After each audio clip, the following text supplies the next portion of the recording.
What's going on, everybody? VHS Tacos is back. We're still in the beginning of the year. We haven't quite yet reached the peak time for new movies to come out, so I'm going to give you my top 3 most anticipated movies of 2021, as well as 3 runner-ups.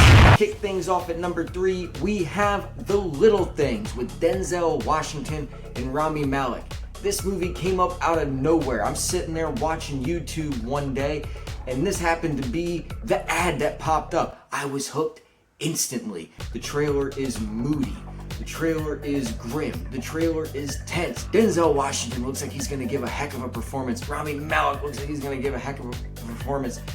Jared Leto looks like I'm actually gonna be able to tolerate his performance. This movie looks fan-friggin-tastic, and I love a good slow burn drama that probably doesn't have a happy ending. And luckily, thanks to the wonderful HBO Max, we'll be able to stream that for free at the end of January. So excited. Number 2, I would be psychotic if I didn't go ahead and give that spot to my boy, Godzilla vs. King Kong.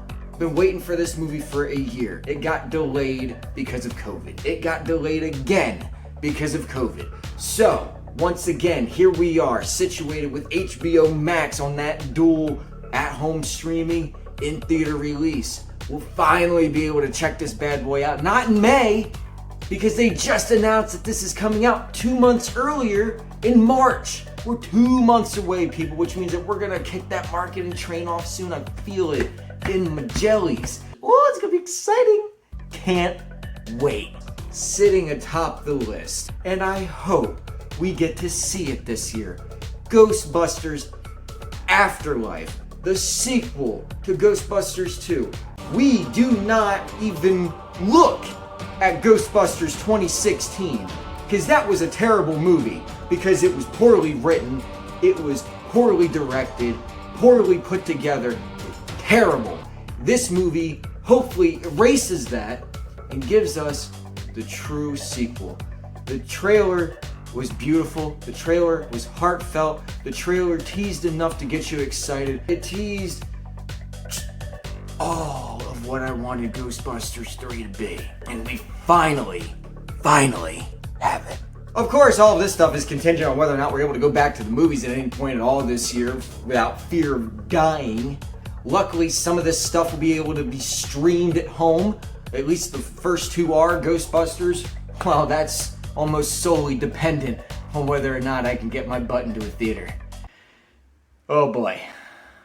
There's a bunch of movies that are poised to come out this year. I can't just leave it at the top 3. So of course we have my top 3 runner-ups as well. Raya and the Last Dragon. That trailer that they put out was amazing. It was fantastic. The music was great. The animation was beautiful and it was fluid. The trailer setup, the trailer style, they have this sucker looking like an old school Japanese kung fu flick, and I'm so excited. And of course, this is one of those dual release strategy things. If you can see it in theaters, that's great. If not, don't worry. Go ahead, pay some money, and you can see it at home as long as you have Disney Plus. That's okay, it's expensive for us to go to the movies anyways. I don't mind forking out that money to watch it in the comfort of my own home on my wonderful, beautiful big screen TV with my sound system. So excited! My second runner-up, because of course, if I don't praise Disney enough here while also bashing them at the same time, then the world will officially split in half and we'll all go barreling into the sun and die. Number 2 is Jungle Cruise. I can't even begin to tell you the Pirates of the Caribbean vibes that I got from that first trailer. And if there's one thing that holds true for me, is that I am a die-hard fan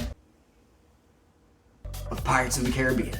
You got Dwayne Johnson, you got Emily Blunt, you got that swashbuckling adventure that I've adored with the Pirates of the Caribbean franchise. So if it's gonna be a while until I can get another one of those, then go ahead and give me another franchise with Jungle Cruise, please. And thank you. The number 3 runner-up is actually technically a number 3 and a number 3.5. I make my own rules on this channel, people. I'm allowed to have 2 for number 3. The math doesn't make sense. So number 3 is both Venom, Let There Be Carnage, and Morbius. I know what you're thinking, oh Taco, but didn't you just bash Jared Leto early in the video? Yeah, I did, but at the same time, I mean, you know, Morbius doesn't look half bad. And yeah, I hate to break it to you folks, I loved Venom. I was there opening weekend. I have it on Blu-ray. I just might do a video on that. You never know. We haven't seen any footage for Venom at all. The only thing that we've seen are a couple leaked set photos and everything like that of Woody Harrelson in a red wig. That's enough.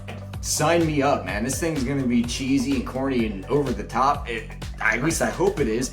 Just like the first one. Didn't take itself seriously at all, but it knew how to have fun. And that's all I want. And on the flip side of that coin, you had Morbius, which honestly gave me Blade vibes. Blade 1. You don't talk about 3. Argument can be made for 2. The trailer wasn't half bad. It looked pretty good. And then of course, I mean, you had the Michael Keaton as Adrian Toomes cameo at the end of the trailer, which I mean, that was the big hook. So clearly this is tied in with the Marvel Spider-Man movies, and you know, now we have an expanded Spider-Man universe, so bring it. I don't care. The more the merrier when it comes to comic book movies. I don't care who it is, I don't care what it is. Give me another Howard the friggin' Duck. Those are my top 3 movies that I'm looking forward to in 2021, as well as some additional runner-ups. But what are your movies that you're most excited for? Let me know down there in the comments below. If we have the same list, let me know. If you think my list is stupid, well, we need to have a talk about that. As per usual, guys, keep it locked in here on YouTube. Do a like, do a subscribe. Stay in touch with what we got going on over there on Instagram. Stay in touch with what we got going on over there on Twitter. And until next time, guys, this is VHS Tacos signing off. Adios.